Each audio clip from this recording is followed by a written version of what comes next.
भाई जब इंसान ही नहीं रहेगा तो संदूक कहाँ से खुलेगी, है ना। So welcome back to another video. दोस्त i20 एक ऐसी गाड़ी है, जब भी कोई उसे लेने जाता है तो मतलब उसके पास ना काफी सारे ऑप्शन होते हैं, क्योंकि हैचबैक कैटेगरी एक ऐसी कैटेगरी है उसमें बहुत सारी गाड़ी आ जाती है। स्विफ्ट कह लो, बलिनो कह लो, एल्ट्रोस कह लो या वोक्सवैगन की पोलो तो खैर चलेगी, बट i20 एक ऐसी गाड़ी जो काफी लोग उसे लेना प्रेफर करते हैं, क्योंकि एक ये ऐसी प्रीमियम गाड़ी है जो कि आपका अच्छा मजा दे देती है। आज मेरे साथ जो पीछे फ्रेम में गाड़ी खड़ी है, ये पीछे जो खड़ी हुई है, ये पेट्रोल वाली i20 खड़ी, जो कि इसका मैग्ना वाला वेरिएंट है। अब इस गाड़ी में आपको क्या क्या देखने को मिल जाता है, कैसा इसका ओनरशिप का एक्सपीरियंस है, उसमें मतलब आपको आज पता चलेगी कि इस गाड़ी में क्या दिक्कतें आई और क्या इसमें चीज बेटर हो सकती थी और क्या चीज इस गाड़ी में अच्छी है। मेरे साथ आज जुड़ चुका है हर्ष मेरा छोटा भाई जैसा है। अब मतलब ये इनने गाड़ी ली थी। हर्ष कब ली थी ये गाड़ी ली थी हम लोगों ने 2022 में जून 2022 जून में। मतलब जैसा i20 है ये, ठीक, ये मैग्ना वाला वेरिएंट है। हैचबैक कैटेगरी में जैसे अपन लोग जब बढ़ते हैं तो काफी सारे वेरिएंट होते हैं, मतलब इसी गाड़ी को क्यों लिया, मतलब या कह लो कि और कोई गाड़ी देखी थी क्या? हाँ, इसके अलावा हम लोगों ने मारुति सुजुकी की जो स्विफ्ट आती है वो भी देखी थी। हाँ। और क्या नाम है i20 तो देखी। हाँ। साथ में एक शायद हम लोगों ने और देखी, अमेज एक देखी। तो बात ये थी कि पहले से डिसाइडेड था फैमिली में कि हाँ हुंडई का थोड़ा, मतलब तुम लोग पहले से ही मतलब फैन बेस था कि हाँ थोड़ा बहुत की लेंगे, जब हुंडई की लेंगे गाड़ी। ये भी देखा था। साथ में मारुति सुजुकी को भी हम एक बार कंसिडर करते हैं, but due to build quality उस पर बहुत सारे डाउट्स होते हैं लोगों के। हाँ देखो, एक बात तो है, अगर आप मारुति सुजुकी ले रहे हो, आज के जमाने में जितने भी होशियार युवा हैं या कह लो नई पीढ़ी है, वो ये सुजुकी वुजुकी के चक्कर में नहीं पड़ रही। उन्हें पता है कि बिल्ड क्वालिटी सबसे मेन चीज होती है। और मैं भी आपसे ये कहता हूँ, अगर आप कोई सी भी गाड़ी ले रहे हो तो भाई सबसे पहले उसकी जो प्रेफरेंस आपकी होनी चाहिए वो होनी चाहिए इसकी बिल्ड क्वालिटी, ना कि इसके ऐसे फालतू के फीचर जो कि आपके सन्नू वन्नूप होता है। भाई जब इंसान ही नहीं रहेगा तो संदूक कहाँ से खुलेगी, है ना। वही सेम वाली बात है कि बिल्ड क्वालिटी पर सबसे पहले होती है। जैसे तुमने i20 ली, कितने की पड़ी थी उस समय पे? ये मतलब पूरी पड़ गई थी 8,20,000। 8,20,000 रुपए की। अब ये इसका मैग्ना वाला वेरिएंट है, ये मतलब बेस से ऊपर वाले वेरिएंट में आता है, ठीक है। तो जैसे जब ये तुमने ली, तो जैसे आज तक तुम इस गाड़ी को चला रहे हो, लमसम तुमने 22 में ली थी, 2 साल हो लिए। आज अगर तुम लेने जाते तुम पे होता, मतलब जैसे मान के चलो तुम पे 8 लाख रुपए या तुम पे ऑप्शन है कि तुम अपनी गाड़ी आज लेने जा रहे हो, तो क्या इस गाड़ी को लेते? आज भी मैं इसी गाड़ी को लेता। मतलब इतने सेटिस्फाई हो इस गाड़ी से? ऐसा आज जो गाड़ी, यही गाड़ी, इसमें बेटर फीचर्स भी और ऐड हो गए। और बात रही कि आपको क्यों चाहिए गाड़ी, तो उसमें वो सारे फीचर्स हैं जो मुझे चाहिए थे और जो कि वर्थ इट है इतने प्राइस पॉइंट। अच्छा, जैसे अगर एक देखो, जैसा i20 तुम चला रहे हो, तो i20 का लोग बताते हैं कि हुंडई की गाड़ी है, उसका मेंटेनेंस जो होता है एज कम्पेयर टू स्विफ्ट, मतलब स्विफ्ट से वो सुजुकी की सारी गाड़ी भाई सस्ती होती। आप ये सोचो कि मतलब ऐसी गाड़ी आप चला लोगे या कह लो जर्मन ब्रांड चला लोगे, सुजुकी वाले खर्चे में चला लोगे, तो भाई बेवकूफी इससे बड़ी मेरे हिसाब से कुछ नहीं होगी। सुजुकी केवल और केवल ये काम करता है कि आपकी जो मेंटेनेंस कॉस्ट होती है उसको कम कर देता है और आप आराम से 20 का एवरेज लेके घूमते रहते हो हल्की बॉडी के अंदर। ये होता है मतलब मेरे हिसाब से। बस वही वाली बात है कि अगर आप एक अच्छी गाड़ी ओन करते हो तो मेंटेनेंस का थोड़ा बहुत ज्यादा होगा। जब मेंटेनेंस की बात हो रही है तो जैसे सर्विस होती है, इसके सर्विस जो चार्ज होते हैं, अगर बेसिकली सर्विस में मेजर सर्विस नहीं नॉर्मल सर्विस कराने जाते हो तो क्या कॉस्ट करती है समवेयर अराउंड? अभी तो इसकी एक जो गाड़ी लेने के बाद 15-20 दिन बाद शायद जो सर्विस होती है, हाँ बेसिक वाली चेकअप उसमें तो चेकअप है वो तो एक तरीके का। उसके बाद एक मेरी जो सर्विस हुई थी उसमें शायद इंजन ऑयल वगैरह चेंज हुआ था। हाँ। और क्या नाम है, उस टाइम मैंने क्लेम भी ले लिया था उसी टाइम पे, वही इंश्योरेंस है। तो वो भी उसी के टाइम पे आ गया था। तो मेरा जो बिल बना था वो, अगर आप बॉडी पार्ट कवर कर लोगे तो 8,000 समथिंग का बिल, इसका बम्पर और बियर आगे फ्रंट बम्पर चेंज हुआ था। हाँ। और वो 8,000 और छोटा मोटा थोड़ा काम होता तो 8,500 के करीब बन गया था। ये सब जोड़ के। हाँ। तो सिर्फ सर्विस का अगर पूछो तो सिर्फ सर्विस का तो एग्जैक्टली मैंने नहीं देखा था, लेकिन अगर क्लेम लिया उसके मेरे हिसाब से ज्यादा नहीं हुआ होगा, क्योंकि भाई हुंडई का बम्पर मिनिमम मान लो कुछ नहीं 2-2,500 का तो होगा ही होगा। अगर 6,000 रुपए की सर्विस भी है तो क्या दिक्कत आ रही है? मेरे हिसाब से सही है भाई, 6,000 रुपए में होता है क्या? 10,000 सर्विस कितने इंटरवल पे होती है? अभी तो 15,000 चल गई। अभी इसकी एक और सर्विस होनी है, मतलब 3rd सर्विस है वो, तो वो मतलब 15,000 पे होती है। तो कितना टाइम पीरियड पे हो जाती है सर्विस? 15,000 पे नहीं होती, वो 10,000 किलोमीटर पे एक होती है। उसके हाँ। बाद शायद 20,000 किलोमीटर पे एक होती है, I am not sure. But हाँ, दो कंडीशंस होती हैं, या तो आपने 1 साल गाड़ी चला ली, उसके बाद 2 साल गाड़ी चला ली। अच्छा, वही वाली बात है, या तो किलोमीटर्स पे करा लो या टाइम पीरियड पे करा लो, ये होती है। तो जैसे मतलब इसमें मैं आपको कुछ फीचर्स दिखा दूं कि क्या क्या उस समय पे इसमें आपको फीचर्स देखने को मिल जाते हैं। भाई एक बात बताओ, जैसे मैं तुमसे कहूँ कि इस गाड़ी की कोई 3 पॉजिटिव पॉइंट बताओ कि तुम्हें मतलब इस गाड़ी में ये चीज अच्छी लगती है कि भाई कि मतलब मैंने इस गाड़ी में ये चीज जो है इसकी बेस्ट है, परफेक्ट एकदम, मुझे इसमें कोई भी दिक्कत नहीं आती। तो ऐसी क्या 3 चीजें रहेंगी? देखिए, पहली चीज तो यही है कि इसकी स्टेबिलिटी बहुत सही है, हाई स्पीड स्टेबिलिटी चलाई है। हाँ। मतलब इसका स्टीयरिंग रिस्पॉन्स भी बहुत बढ़िया है, लाइक आपने भी चलाई है और जिन्होंने भी चलाई, स्मूथ ज्यादा रहता है मेरे हिसाब से। स्टीयरिंग इसका बहुत लाइट है, जो हुंडई की स्पेशलिटी है कि भाई उनकी गाड़ियों का हाँ वो तो है ही भाई। मेरी क्रेटा भी थी, उसमें भी आपको बिल्कुल एकदम स्मूथ स्टीयरिंग देखने को मिलता था। मतलब हुंडई की तो अक्सर गाड़ी आप ले लो स्मूथ ही मिलेगा। बट यार एक बात बताओ, जैसे ज्यादा तेज चलाते हैं तो ज्यादा स्मूथ रहता है, तो उतने टाइम तो हार्ड थोड़ा स्टीयरिंग चाहिए होता है। वहाँ पे कैसा रिस्पॉन्स आता है? हार्ड होता है, बट ऐसा भी नहीं होता है कि अनकंट्रोलेबल आपको लगे कि हाँ, आपको कॉन्फिडेंस आता है कि मतलब ऐसा तो नहीं लगता कि भाई बहुत ही मतलब स्मूथ चल रहा है, वो एडजस्ट हो जाता है उसी के हिसाब से एडजस्ट होता है। और ऐसा बिल्कुल नहीं लगता है कि आउट ऑफ कंट्रोल हो सकती है। अच्छा चलो, ये तो पहला पॉइंट हो गया। दूसरे पॉइंट की अगर बात करूँ, दूसरा पॉइंट ये है कि लोग कहते हैं कि ये i20 एवरेज नहीं देती है। मेरे हिसाब से तो मैंने इस गाड़ी से एवरेज बहुत अच्छा अचीव किया है, मतलब 27 के आसपास मैंने इसका मैक्सिमम एवरेज निकाला है। देखो आप ये 27 का मतलब जब आपने नंबर सुना होगा ना तो कईयों के मतलब कान से खड़े हो गए होंगे कि i20 ने इतना एवरेज कैसे दे दिया। सारी की सारी ये जो चीज होती है ये आपकी ड्राइविंग हैबिट पे होती है। आपका जो ड्राइविंग बिहेवियर है या ड्राइविंग स्टाइल है वो कैसा है। अब आरपीएम आपको एक तेज करके रख रहे हो, पंजा दबा के चल रहे हो तो आपकी स्विफ्ट भी, मेरे पे भी डीजल वाली स्विफ्ट है, अगर मैं उसके आरपीएम को तेज करके रखता हूँ या मतलब कह लो लो गियर में रखता हूँ तो वो भी 12 का एवरेज दे देती है। बस वही वाली बात है, अगर आप हाईवे पे क्रूज कर रहे हो तो बड़े गियर में चलते हो तो मतलब दे देती इतना, अगर आप क्रूज करते रहते हो तो थोड़ी मेहनत करनी पड़ेगी, लेकिन मैक्सिमम मैंने बिना विदाउट एसी मैंने 27 का एवरेज निकाला है, वरना तो ये 22-23 का बिना ऐसी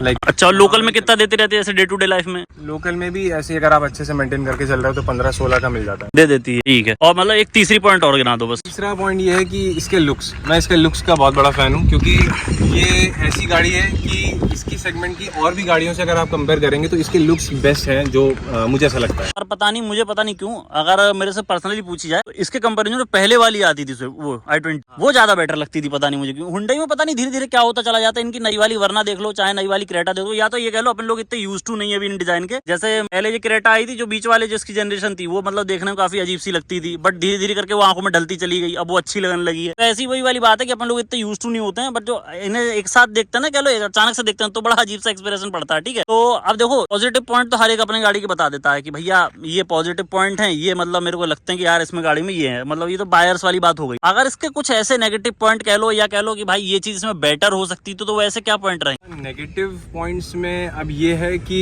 मैंने आपको जैसे एवरेज वाली बात बताई, हाँ। कि गाड़ी का एवरेज मैंने बताया कि इसको एक पॉजिटिव पॉइंट में काउंट किया, लेकिन इसके पीछे एक ड्रॉबैक ये भी है कि हाँ, अगर आपको वो एवरेज अचीव करना है, मतलब ठीक है, वो एवरेज अचीव करना है या फिर रोड पे आप जब भी चला रहे हो तो आपको मेहनत करनी पड़ती, जो मैंने अभी बोला। मतलब बेसिकली कहने का मतलब ये है कि गाड़ी खुद नहीं देगी, आपको करना पड़ेगा उसके लिए संघर्ष। वो निकाल देगी एवरेज अगर आप अच्छे से उसे चला रहे हैं, मतलब लाइट पेडल पे आप चला रहे हो, गियर शिफ्टिंग पे करनी पड़ती है स्टार्टिंग में। और अभी ये गाड़ी थोड़ी नई थी, चली हुई नहीं थी इतनी, जिसकी वजह से और भी मेहनत करनी पड़ी मुझे, जो मुझे लगता है शायद अगर मैं दूसरी कोई मारुति सुजुकी लेता तो वो उसमें तो भूल ही जाओ, उसमें जब वेट ही नहीं है तो इंजन तो फ्री चलता ही, उसमें क्या करना। और दूसरी बात, एक चीज मुझे इसका सीटिंग पोजीशन थोड़ा सा ऐसा लगता है कि अंदर घुसा हुआ है, पीछे को डीप डाउन इसकी सीटिंग अरेंजमेंट है।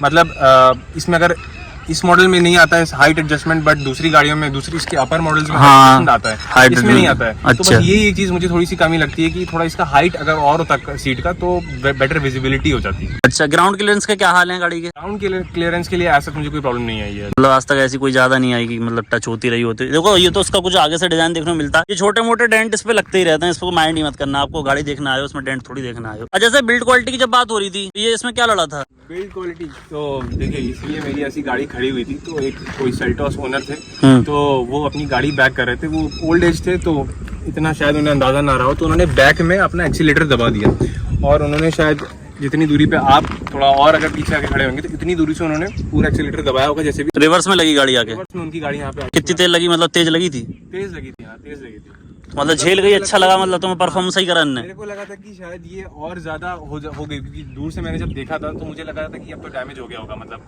फट गया होगा, दरवाजा फट गया होगा, बट ऐसा कुछ हुआ नहीं था, बस ये डेंट हुआ है। तो मुझे लगा कि बिल्ड क्वालिटी इतनी भी खराब नहीं है, जैसे कि मारुति सुजुकी तो बेटर है, लेकिन उसमें तो दरवाजा जाता, वो तो चलो फिर अलग है, बस मॉडरेट तो है ही है। मॉडरेट है, आप ये सोचो कि मतलब हाँ, मतलब आपको कॉन्फिडेंस रहेगा कि मैं एक सेफ गाड़ी में बैठा हूँ। ठीक है, अब पीछे से अगर इसके डिजाइन की बात करोगे तो दोस्त इसमें कुछ ऐसा पीछे डिजाइनिंग आ जाता है, और मतलब ये जो इसका नहीं है, ये इसमें टेल गेट कनेक्टेड वाला नहीं आता, जो उसके अपर वेरिएंट होते थे उसमें ये कनेक्टेड वाला फीचर आपको देखने को मिल जाता है। इतना इसमें आपको बूट स्पेस देखने को मिल जाता है। एसी का क्या रिस्पॉन्स है इस गाड़ी का? एसी का भी ठीक रिस्पॉन्स है। अभी तक तो देखिए, नई गाड़ी जब ली थी तब तो इसका एसी बहुत सही काम करता था, लेकिन हाँ एक चीज मुझे प्रॉब्लम ये आई थी, बीच बीच में इसका एसी थोड़ा सा ऐसा लगता है थोड़ा सा डिपर लेता है, मान लो कह लो। हाँ। तो, लेकिन एसी इतना भी खराब नहीं है, लेकिन हाँ थोड़ी थोड़ी बीच में प्रॉब्लम आई थी मुझे स्टार्टिंग में, बट अब वो प्रॉब्लम सॉर्ट आउट हो गई, मतलब सर्विस के बाद ऐसा हो गया या पता नहीं, लेकिन पहले जब नई ली थी तब इसमें सर्विस एसी में थोड़ी सी प्रॉब्लम आई थी। जब सर्विस की अपन लोग बात कर रहे हैं तो जैसे मतलब हुंडई जैसे आफ्टर सेल सर्विसेज की क्या है, जैसे तुम मतलब शोरूम पे जाते हो तो मतलब वो लोग क्या उनका ट्रीट करते हैं, बिहेवियर कैसा रहता है? सही सुनते हैं मतलब ऐसी चल रहा है? सुनते हैं उनका स्टाफ का बिहेवियर सही उन लोगों का, मतलब आफ्टर सेल सर्विस तुम्हें सही लगी है? बिल्कुल।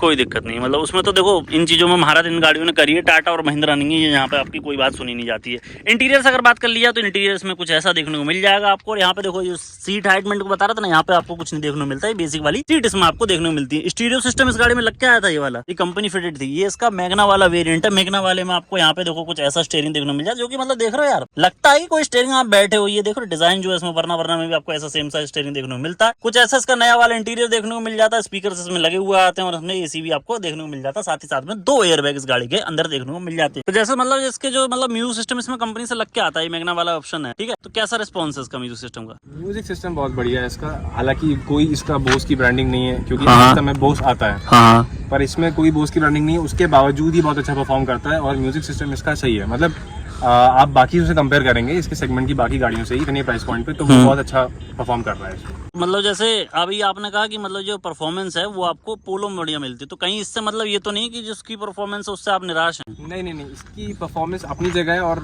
जर्मन तो देखिए, जर्मनी वो तो चलो उनकी तो बात ही छोड़ो, वो तो इम्पोर्टेड यूनिट है, बात छोड़ो उनकी, तो उसकी कोई बात नहीं है। कंपैरिजन करेंगे तो नो डाउट पोलो बहुत आगे है, लेकिन हाँ, अगर आप इसको लेके भी हाईवे पे निकलेंगे तो आपको ये डिसअपॉइंट नहीं करेगी कि जैसे आपको किसी को ओवरटेक करना है तो नो डाउट आप 1 शिफ्ट डाउन करेंगे, you are good to go. बस वही वाली बात है दोस्त कि मतलब आप ये सोचो कि मतलब आपको बहुत ज्यादा ताकत देखने मिल जाएगी। ताकत इसमें आपकी है, एजुकेट ताकत है। आप ये सोचो कि मतलब बहुत ही ताकत है, मर गया मैं, भगा दी 200 पार हो गई, ऐसा कुछ नहीं है। पर्याप्त मात्रा में पावर इस गाड़ी में आपको देखने को मिलती है। स्विफ्ट से तो खैर ज्यादा ही पावर इस गाड़ी में आपको देखने को मिलेगी, ये तो आपको मैं लिख के दे रहा हूँ कि मतलब हाँ, स्विफ्ट से ज्यादा आपको पावर इस गाड़ी में देखने को मिल जाएगी। अगर जैसे एक बार मतलब मान के चलो टॉप एंड की क्या मतलब क्या लग जाती होगी, लगाई कभी कुछ भगाई देखी? मैंने अभी भगाई थी जो लास्ट टाइम, तब मतलब शायद गाड़ी को कुछ 2-3 महीने हुए थे, हाँ, तब 165 के अराउंड भागी थी। उसकी 165 उससे ऊपर जा ही नहीं रही थी। कितने लोग थे गाड़ी में? 3 लोग, ठीक है। और मतलब क्या स्टेबिलिटी थी? स्टेबिलिटी मैंने जैसे बताया, स्टेबिलिटी अच्छी है, प्लस इसका क्या नाम, ट्रांसमिशन भी बढ़िया है, मतलब कॉन्फिडेंस आ रहा था गाड़ी चलाने, मतलब ये तो नहीं लगता था कि मतलब आउट ऑफ स्टीयर हो रही है? नहीं। अब देखिए, डिपेंड करता है कौन चला रहा है, हाँ, ये भी डिपेंड करता है। बट हाँ, अगर मैं बोलूँ तो मुझे जैसा लगा तो स्टेबल थी गाड़ी उस टाइम, स्टेबल थी। तो वही वाली बात है, देखो इन ये ब्रांड अगर आपको कुछ चीज देना है, जैसे मतलब इनके फीचर्स जो होते हैं, आप जिनका लुफ्त उठाते हो, या कह लो कि जब आपको चीज थोड़ी बहुत महंगी मिल रही तो उसके साथ साथ आपको जो आपका एक्सपीरियंस होगा वो कहीं ना कहीं बेटर होगा as compare to any other car, या कह लो चीप साइड की कार पे, ठीक। तो बस मतलब एक लास्ट और सवाल इसका जवाब दो, मतलब मान के चलो जैसे तुम्हें कोई भी व्यूअर जैसे देख रहा, तो as a owner of i20 क्या मतलब सजेस्ट करोगे किसी को कि i20 ले ले, पेट्रोल है तुम्हारी? हाँ, अगर आपका क्या नाम है, सिटी में शायद ट्रैवल ज़्यादा है आपका, तो आप मतलब पेट्रोल एक अच्छा एवरेज निकाल देती है एज कम्पेयर टू डीजल, ठीक है। तो बिल्कुल कंसिडर कर सकते हैं। अगर आपको एक फैमिली कार चाहिए विद मतलब ठीक ठाक, आपको अगर उसमें पावर भी देखनी है और सारे फीचर्स भी चाहिए आपको, तो आप i20 कोई भी मतलब वेरिएंट ले सकते हैं। अगर आपको ज़्यादा मतलब फैंसी फीचर्स नहीं चाहिए, जस्ट मतलब आपको वर्थ इट गाड़ी मिल जाए उतने प्राइस पॉइंट पे, तो i20 मैग्ना भी बहुत अच्छा अपने ऑप्शन बन सकता है, क्योंकि इसमें सिर्फ काम की फीचर्स हैं जो कि शायद बाकी में बेस में बेसिकली कहने का मतलब ये है, बेमतलब की खुटखाएं इसमें आपको देखने को नहीं मिलेंगी। वेंटिलेटेड सीट, ये ग्लोब बॉक्स, वो फलाना दिमाग का काम के फीचर आपको देखने को मिलते हैं। मैग्ना वाला वेरिएंट है, i20 पेट्रोल थी। तो बस आज की केवल इतनी वीडियो थी। भाई का जो रिव्यू था उसमें आपको समझ में आ गया होगा कि ये गाड़ी कैसी है, कैसी गाड़ी नहीं है। इससे रिलेटेड कोई भी आपका क्वेश्चन हो तो कमेंट सेक्शन में जाकर बिल्कुल लिख सकते हैं, मैं आपका वहाँ पे रिप्लाई दे दूंगा। So thank you for watching this video. If you like the video please subscribe to my channel.